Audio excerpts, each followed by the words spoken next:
bagi P3K di lingkungan pemerintah Kota Surakarta di SD Negeri Mojo oleh Ibu Aritya Susanti SPD. Baiklah, susunan acara yang akan kita laksanakan pada siang hari ini adalah yang pertama adalah pembukaan, kemudian presentasi, tanya jawab, arahan mentor, dan penutup. Untuk mempersingkat acara, baiklah kita awali dengan pembukaan yang akan dibuka oleh Bapak Mentor, kemudian oleh Ibu Ari Susanti. Terima kasih. Assalamualaikum warahmatullahi wabarakatuh. Yang terhormat pemateri seminar, yang terhormat dan saya banggakan Bapak Ibu Guru SD Negeri Mojo selaku peserta seminar. Puji syukur alhamdulillah marilah senantiasa kita panjatkan kehadirat Allah Subhanahu wa taala atas segala rahmatnya kepada kita semua, sehingga sampai saat ini kita masih diberikan kesehatan dan kesempatan untuk melaksanakan tugas dan kewajiban kita.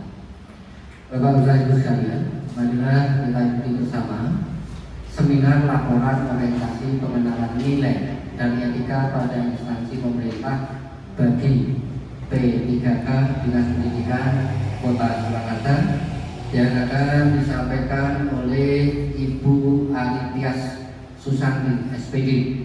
Untuk ini agar berjalan dengan lancar dan nanti sesuai dengan harapan kita semuanya, kepada Ibu Aritya Susanti SPD dipersilakan untuk menyampaikan materi seminar.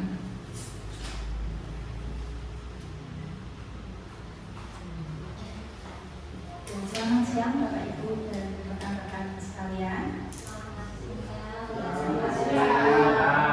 Pada kesempatan siang hari ini saya akan menyampaikan laporan hasil seminar dari kegiatan orientasi pengenalan nilai dan etika yang saya ikuti sejak tanggal 6 September dan terakhir hari ini saya tutup dengan kegiatan seminar hasil. Nah, Bapak Ibu, kita akan melihat ya. Jadi latar belakang dari dilaksanakannya orientasi pengenalan nilai dan etika di pemerintah Kota Surakarta untuk P3K ini adalah ada landasan hukumnya. Yang pertama itu adalah Undang-Undang Nomor 5 Tahun 2014 tentang ASN, jadi undang-undang yang mengatur ASN tentang hak, kedudukan, peran dan fungsi dari ASN. Kemudian yang kedua adalah Peraturan Pemerintah Nomor 49 Tahun 2018 tentang manajemen pegawai pemerintah dengan perjanjian kerja, yaitu yang membahas tentang manajemen P3K yang meliputi dari pengelolaan sumber daya manusia P3K, mulai dari pengadaan, kemudian pengangkatan, penilaian, hingga sampai pemberhentian dan tugas-tugasnya di lingkungan kerja. Dan yang ketiga adalah surat edaran dari Menteri Pendayagunaan Aparatur Negara. Ini tentang pengembangan kompetensi ASN, di mana P3K itu termasuk ASN yang harus memenuhi target pengembangan kompetensi itu selama minimal 40 jam dalam 1 tahun kontrak kerja.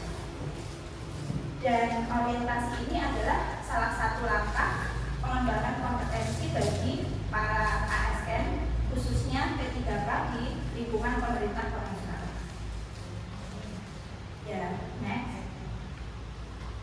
Kemudian untuk garis besar kegiatan yang saya ikuti itu minggu pertama adalah pembelajaran mandiri dengan garis besar bahasan itu mengenai pengenalan susunan organisasi dan tata kerja, pengenalan jabatan, pengenalan manajemen kinerja organisasi, penerapan fungsi dan tugas ASN di tempat kerja, serta muatan lokal, yaitu anti narkoba, anti korupsi, serta pengenalan nilai-nilai Pancasila. Nah, untuk pembelajaran mandiri ini berlangsung selama 1 minggu, ditutup dengan evaluasi akademik. Nah, kemudian nanti dilanjutkan orientasi di tempat kerja, di mana P3K akan dibimbing oleh mentor untuk mengerjakan tugas pokok dan fungsinya di tempat kerja. Dalam hal ini tugas dan tanggung jawab saya sebagai guru kelas di SD Negeri Mojo.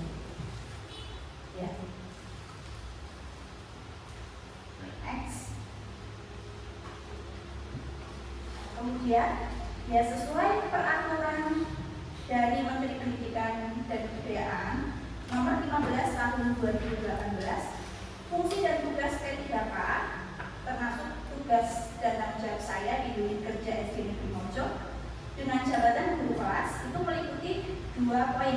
Yang pertama adalah tugas pokok dan yang kedua adalah tugas tambahan. Nah, untuk tugas pokok itu garis besarnya adalah merencanakan serta melaksanakan pembelajaran, menilai hasil pembelajaran hingga membimbing dan melatih peserta didik. Jadi ini bukan hanya mendidik secara kognitif, tapi ada pembimbingan secara afektif dan secara keseluruhan, baik keterampilannya maupun sikap kesehariannya. Nah, sedangkan tugas tambahan yang saya tuliskan di sini antara lain menjadi wali kelas, pembina ekstra, guru tiket, dan lain-lain. Dan lain-lain itu misalnya penilai kinerja guru lain, kemudian mentor dari rekan sejawat, kemudian pengelola dana di sekolah, seperti itu. Yaitu fungsi dan tugas saya. Next. Nah, kemudian di akhir dari kegiatan orientasi P3K ini, kami diminta untuk membuat suatu rencana hasil kerja yang disusun berdasarkan dari identifikasi isu di tempat kerja. Kemudian kami diminta untuk memunculkan suatu gagasan yang diangkat dari adanya isu-isu di tempat kerja. Dan yang terakhir adalah melakukan aktualisasi atau langkah nyata seperti aksi nyata seperti itu di tempat kerja.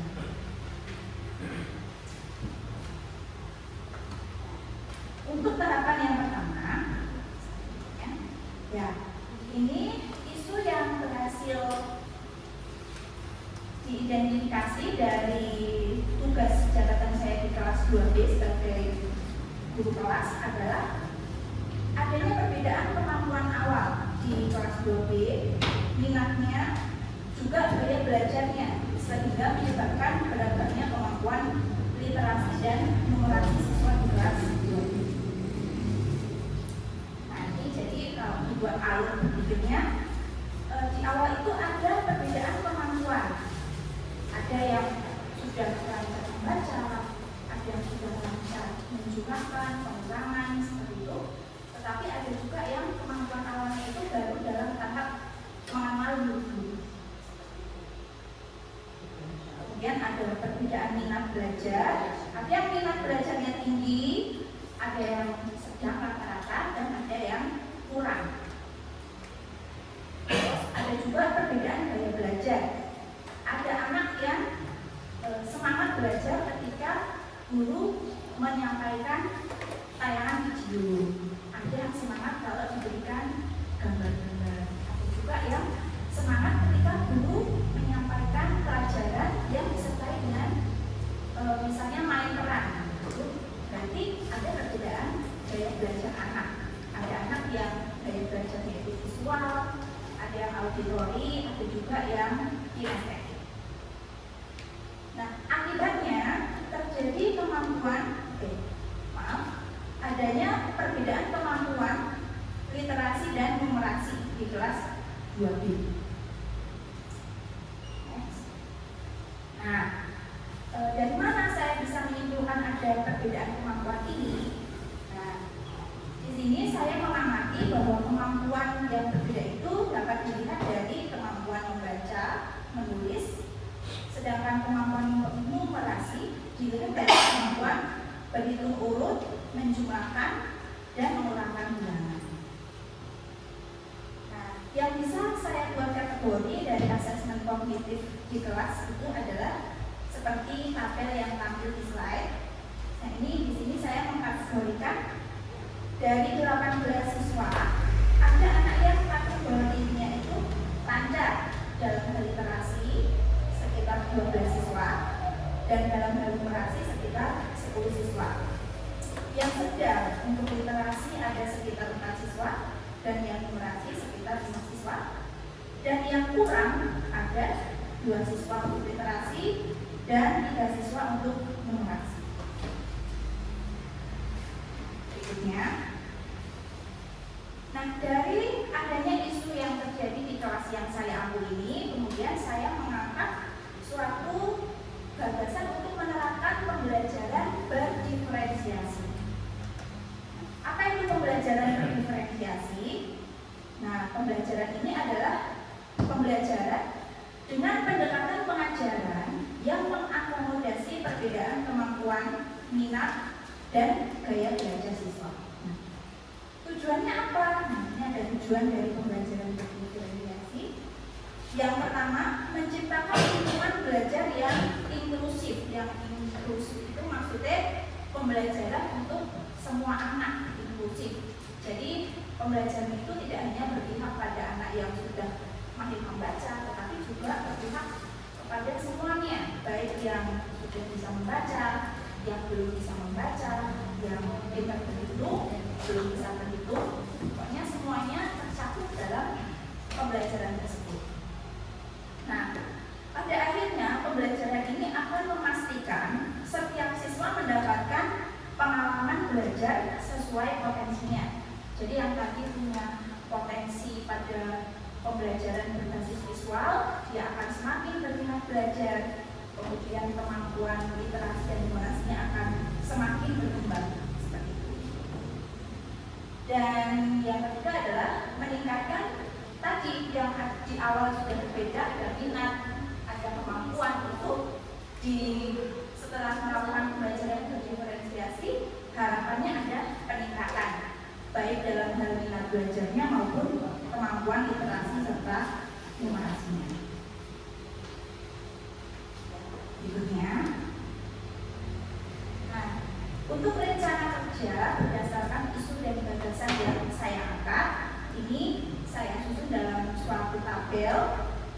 Ada tahapan kegiatannya, outputnya, dan yang pasti harapannya di akhir setiap hasil kerja ini akan berkontribusi terhadap visi dan misi dari SD Negeri Mojo. Yaitu apa Bapak Ibu, kita baca bersama visi dan misi SD Negeri Mojo. Visi maksud saya ya, terwujudnya generasi yang beriman, bertakwa, berkarakter, profil pelajar Pancasila, cerdas dan peduli lingkungan. Ya, harapannya nanti dari identifikasi isu, kemudian ada tahapan observasi, tahapan pemetaan gaya belajar dan kemampuan, tahap kedua merancang aktualisasi, tahap ketiga melaksanakan aktualisasi, dan tahap yang keempat ada evaluasi. Harapannya setiap kebutuhan siswa yang sudah terpetakan di awal itu bisa terwadahi dengan baik sehingga diharapkan kemampuan siswa semakin berkembang. Kalau kemampuan siswa semakin berkembang, harapannya selangkah semakin menuju ke visi SD Negeri Mojo, yaitu terwujudnya generasi yang bertakwa, berkarakter, profil pelajar Pancasila, cerdas, serta peduli lingkungan. Nah, ini ada tahapan-tahapannya, bisa Bapak Ibu saksikan di slide. Untuk outputnya sendiri, ya, di akhir dari rencana kerja ini harapannya ada perbaikan strategi pembelajaran setelah merancang, aktualisasi, melaksanakan, kemudian mengevaluasi. Nanti di akhir akan ada refleksi dari saya pribadi selaku guru, kemudian nanti juga meminta umpan balik dari siswa, sehingga output akhirnya adalah perbaikan strategi pembelajaran. Kemudian perbaikan ini nanti akan diolah lagi sehingga terbuatlah tujuan dan rencana perbaikan. Jadi setiap hari diharapkan pembelajaran kita itu semakin berkualitas, terencana, dan menghasilkan hasil yang seperti diharapkan. Kemudian, nah, itu untuk rencana kerja umum. Sekarang untuk rencana kerja menengah, ini yang dilakukan kurang lebih rencana untuk 6 bulan ke depan, ini lebih banyak lagi. Nah, pada intinya, ya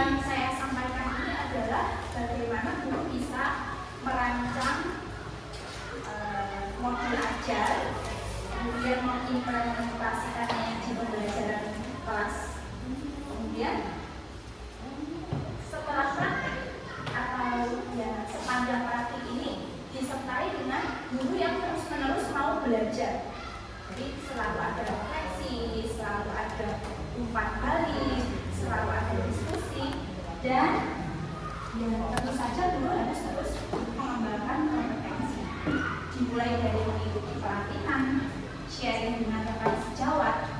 Ya harapannya semuanya itu bisa meningkatkan kegiatan pembelajaran kita. Nah, kemudian terakhir, ya sudah Bapak Ibu, demikian poin-poin yang bisa saya sampaikan dari hasil orientasi pengenalan nilai dan etika serta orientasi di tempat kerja yaitu SD Negeri Mojo. Terima kasih, waktu berikutnya saya serahkan kepada moderator.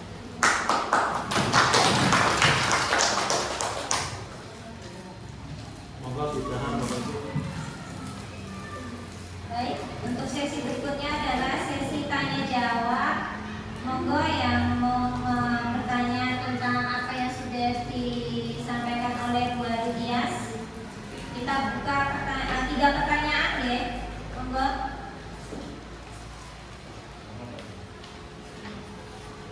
Monggo. Sambil menunggu pertanyaan, silakan dinikmati hidangannya sudah tersedia ya. Silakan dihabiskan serta nanti sampahnya jangan lupa dimasukkan lagi ke kotaknya. Nanti ketika keluar dibawa masukkan ke tong sampah ya. Jadi tidak dibuang sembarangan. Ada pertanyaan?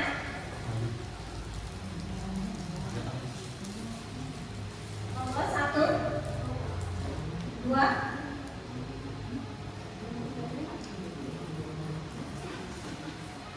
Baik, kalau tidak ada pertanyaan, saya yang akan bertanya. Silakan.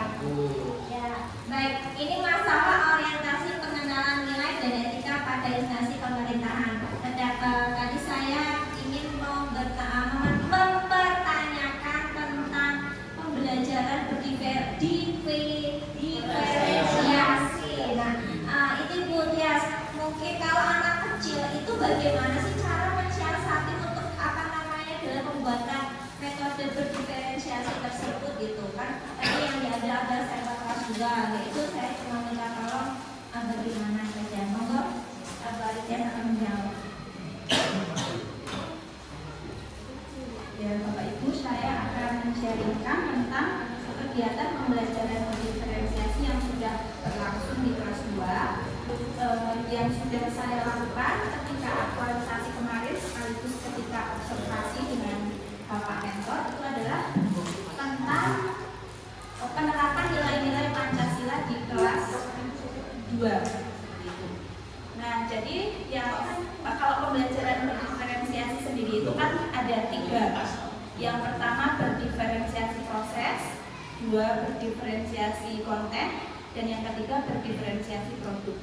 Nah, yang baru saya aktualisasikan adalah pembelajaran berdiferensiasi proses, di mana ada tiga gaya belajar yang dimiliki anak, kayak belajar visual, auditori, dan kinestetik. Nah, untuk anak yang punya gaya belajar visual itu kemarin saya berikan strategi pembelajaran dengan metode menempelkan pohon Pancasila. Jadi ada gambar pohon, nanti daun-daunnya itu merupakan contoh nilai-nilai Pancasila, penerapan nilai-nilai Pancasila dari sila 1, 2, 3, 4, sampai 5. Nah, nanti anak yang punya gaya belajar visual itu menempelkan daun-daunnya itu ke pohon-pohon Pancasilanya itu sesuai dengan cabang yang benar. Jadi ada cabang untuk sila 1, untuk sila 2, untuk sila 3, 4, dan 5. Itu. Kemudian strategi yang kedua itu untuk anak yang gaya belajarnya kinestetik. Nah, itu saya aktualisasikan dengan anak melakukan role playing tentang bagaimana menerapkan sila Pancasila. Misalnya ada anak satu berperan sebagai anak yang sedang naik sepeda, terus tiba-tiba jatuh. Nah, temannya gimana perannya, percakapannya seperti apa, sehingga nanti anak bisa menarik kesimpulan, oh ternyata kalau ada orang jatuh terus menolong, oh berarti itu salah satu dari penerapan sila Pancasila, yaitu sila kedua. Dan yang terakhir untuk gaya belajar yang auditori, di situ saya tampilkan suatu cerita. Ceritanya ini sebenarnya bisa pakai suara ya, bisa pakai apa itu sound system, atau bisa saya ceritakan sendiri. Nah kemarin itu saya ceritakan, jadi ada suatu studi kasus, saya bacakan, anak-anak mendengarkan, kemudian menarik kesimpulan dari apa yang sudah saya sampaikan. Seperti itu contohnya, Ibu Betty. Ya. Ada pertanyaan? Muridnya dikasihkan. Tanya Bu. Ya. Terima kasih nih. Jadi tadi disampaikan pada saat paparan untuk data siswa yang berkenaan dengan literasi dan numerasi tadi, ada yang ringan, sedang, dan tadi ada tabel tadi, yaitu mendapatkannya data itu dari mana? Apakah lewat asesmen ataukah bagaimana? Ya kalau lewat asesmen, kira-kira asesmennya apa yang dipakai untuk mendapatkan data tersebut? Nah, kemudian Ada pertanyaan lagi sebelum Bu Tias menjawab? Tidak, langsung dijawab. Ya, terima kasih Pak Andi untuk pertanyaannya. Ya, jadi untuk slide tadi bisa ditampilkan Pak Uki tabel Tadi ya. Ini saya mengkategorikan berdasarkan, saya tulis ya, berdasarkan asesmen kognitif di kelas. Ya, jadi untuk literasi itu dilihat dari kemampuan membaca dan menulis, kemudian yang numerasi dilihat dari kemampuan berhitung urut, menjumlahkan dan mengurangkan bilangan. Kemudian nanti dari asesmen kognitif ini dari dulu ya, dari awal masuk di kelas 2 sampai bulan ini itu kan akan muncul suatu daftar nilai. Kemudian di rata-rata gitu Pak. Kemudian saya buat kategori yang lancar, berarti untuk nilai bahasa, kemudian PPKN yang ada membaca serta menulisnya itu berarti bagus, kisaran 80 ke atas. Kemudian yang sedang itu dari nilai 70 sampai 80, dan yang kurang itu kurang dari 70. Nah ini adalah cara sederhana yang saya tampilkan secara sederhana gitu. Jadi ini secara sederhana Pak didapatkan data seperti ini. Ya.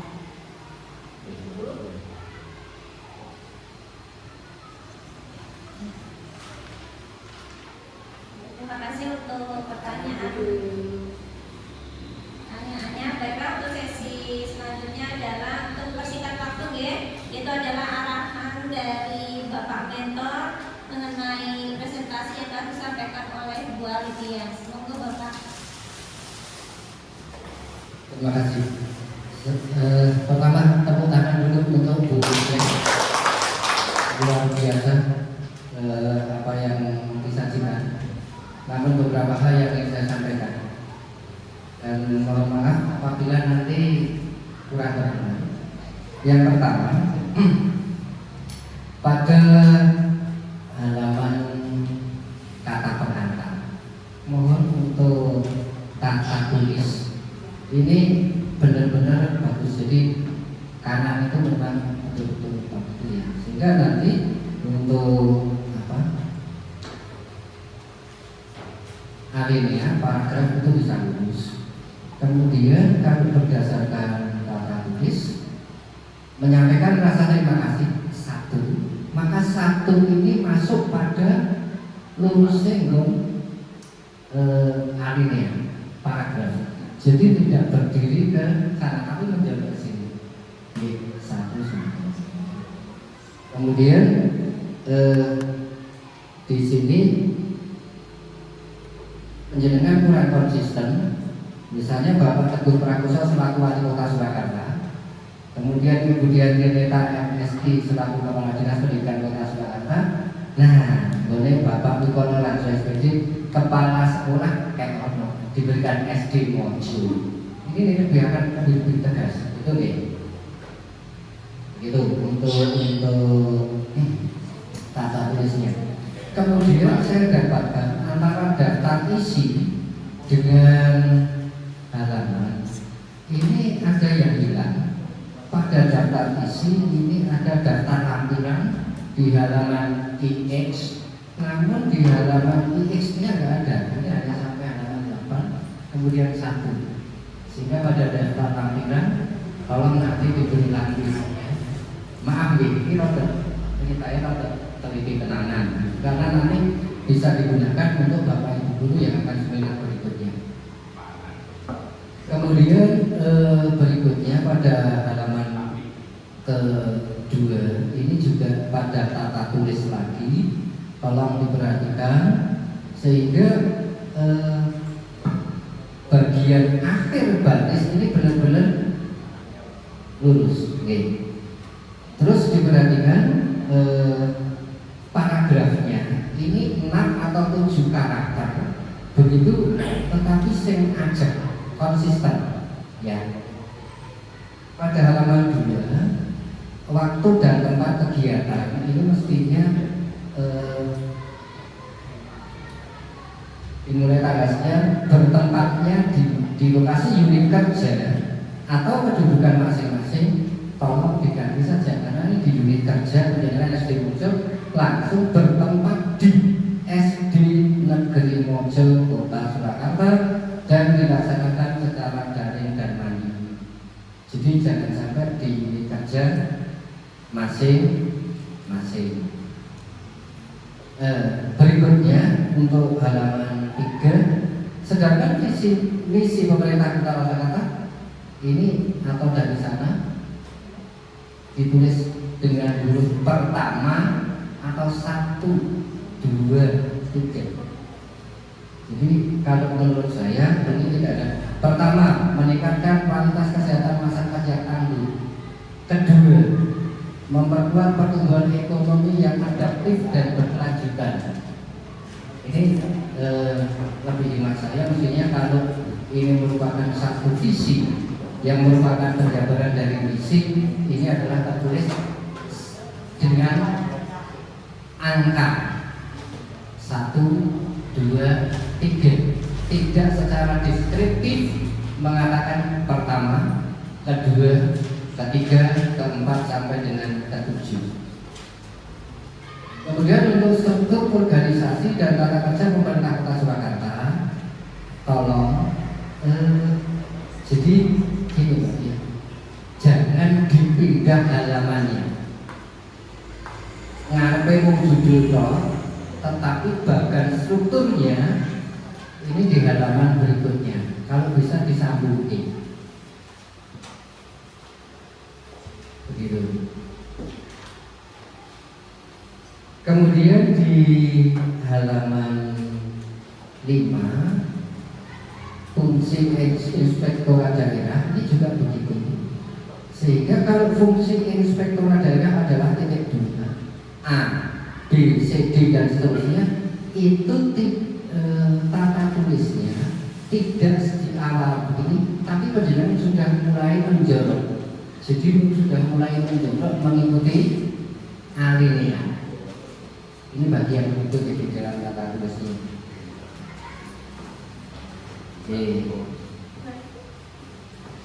Kelihatannya ada yang satu terlewat.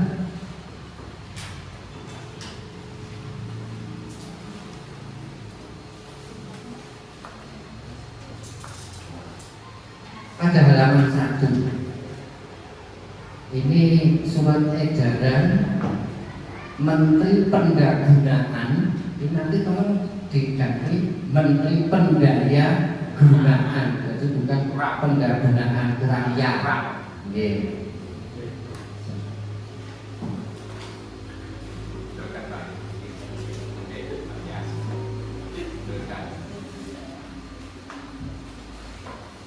Ya, nanti lebih ke arah tata tulisnya untuk diperhatikan.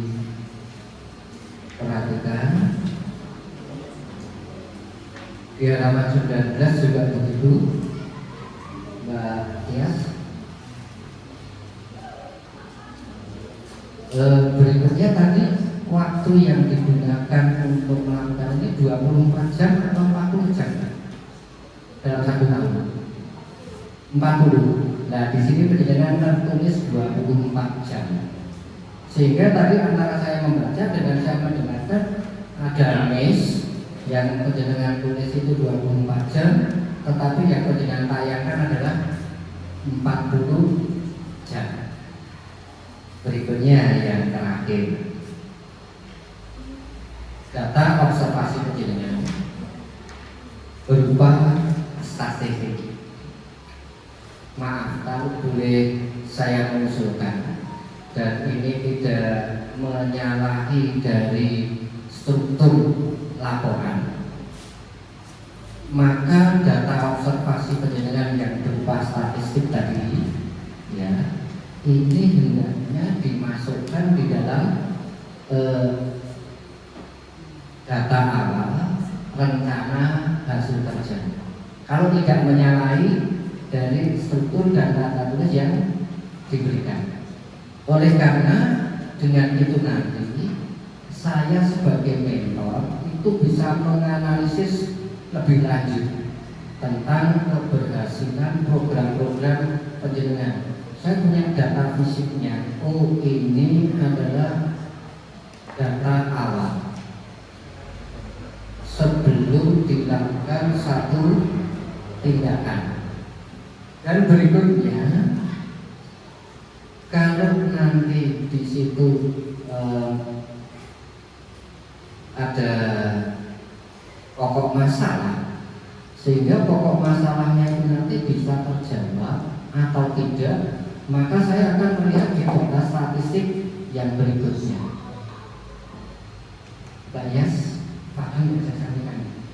Tapi jika tidak menyalahi struktur laporan yang harus panjenengan susun, sehingga akan tampak sekali nanti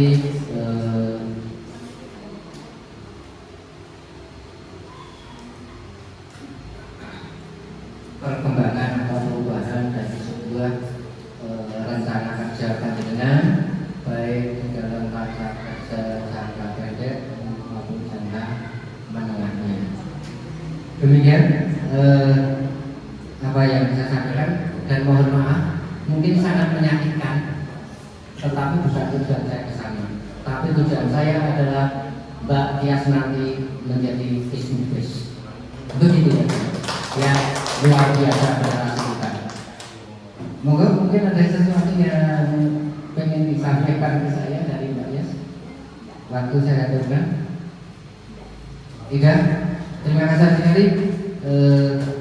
Semoga nanti apa yang Mbak Tias lakukan persiapan ini senantiasa mendapatkan bimbingan, kemudahan dari pelajar desa, dan insya Allah senantiasa mendapatkan dukungan yang luar biasa dari teman-teman. Semoga selalu sehat, sukses, dan akhirnya menjadi guru yang profesional yang mampu mengangkat harkat dan derajat anak bangsa. Terima kasih. Assalamualaikum warahmatullahi wabarakatuh. Waktu saya hadirkan kembali kepada Bapak.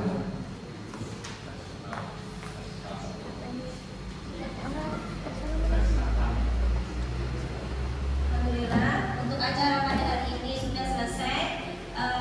Terima kasih untuk Bu Aritrias atas presentasinya yang sangat bermanfaat untuk kita semua, dan semoga Bu Aritrias ke depan semakin sukses dan semakin lebih baik lagi dan bermanfaat, yang terbaik untuk SD Negeri Mojo ini terutama. Ya, terima kasih juga kami ucapkan untuk Bapak Asesor, Bapak Mentor, itu Bapak Wikono SPG, kemudian Bapak Ibu Guru yang sudah menghadiri undangan dari Ibu Aritrias. Terima kasih semuanya. Mari kita tutup dengan ucapan Alhamdulillah, Rabbil Alamin.